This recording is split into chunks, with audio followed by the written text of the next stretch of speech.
Hello and welcome to Crypto News. Today is July 14th, 2025, and the top cryptocurrency news is as follows. First of all, have a good week, everyone. Moving on to our news, we start with the Czech Central Bank, which made two interesting purchases. According to the documents we have, it appears that the bank bought 51,732 shares of Coinbase worth $18 million, while it also bought 49,135 shares of Palantir, which is a data analytics company, during the second quarter of the year. From the Czech Central Bank, we move on to the news about FTX, which appears to be releasing $31 million in Solana to send to Chinese creditors, who seem to have significantly increased the pressure to finally get their money back. Next, we move on to the MEXC exchange, which has been facing numerous reports online that it is freezing accounts or delaying withdrawals for no apparent reason. It should be noted that there are many MEXC users who have messaged X stating that they are not allowed to withdraw their funds, and the exchange itself has not made any specific announcement about the incident. We only know this as a fact, so be careful. For the latest news on exchanges, we turn to GMX, an exchange we have covered in previous episodes, which was hacked for $40 million.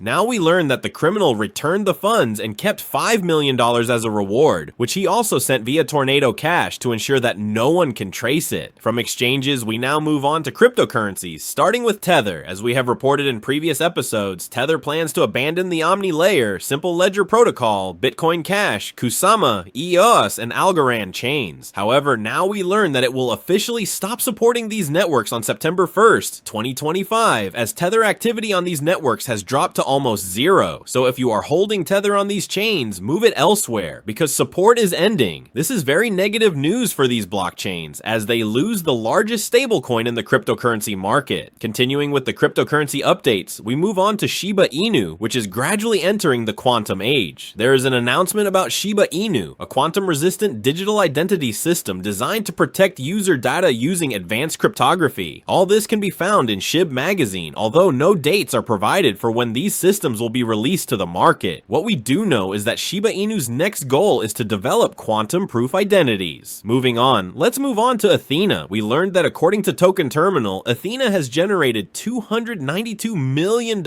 in revenue over the past year. This makes Ethena the fourth largest ecosystem in stablecoin production. Of course, the two giants remain Tether and Circle. Now to the courts. Let's move on to the Tornado Cash case, where we learn that the US Treasury Department and Washington-based defense group Coin Center have agreed to drop an appeal focused on Ethereum coin mixer Tornado Cash. It's worth noting that both parties agreed that the appeal is pointless, given the Office of Foreign Assets Control's decision to lift financial sanctions against Tornado Cash in March. Also, today, Monday, is the trial of the founder of Tornado Cash, so we'll see what new developments emerge. And for the latest news of the day, Snoop Dogg released an NFT collection on Telegram. According to the Telegram founder, the collection sold out in 30 minutes, generating $12 million in sales. If you wanted to participate, you had to use those little stars that Telegram offers for purchases. And now it's time to go to our favorite cryptocurrency market, with Bitcoin sitting at $121,000, a price that seems to be going even higher, as you can see. That wraps up the top news for crypto. Today is July 14th, 2025. I'd like to remind you that the content you just watched is created for educational purposes only and should not be considered as investment advice, but rather as investment opinion. Please subscribe to the channel, leave a like, and feel free to comment. Take care, everyone, and have a good day.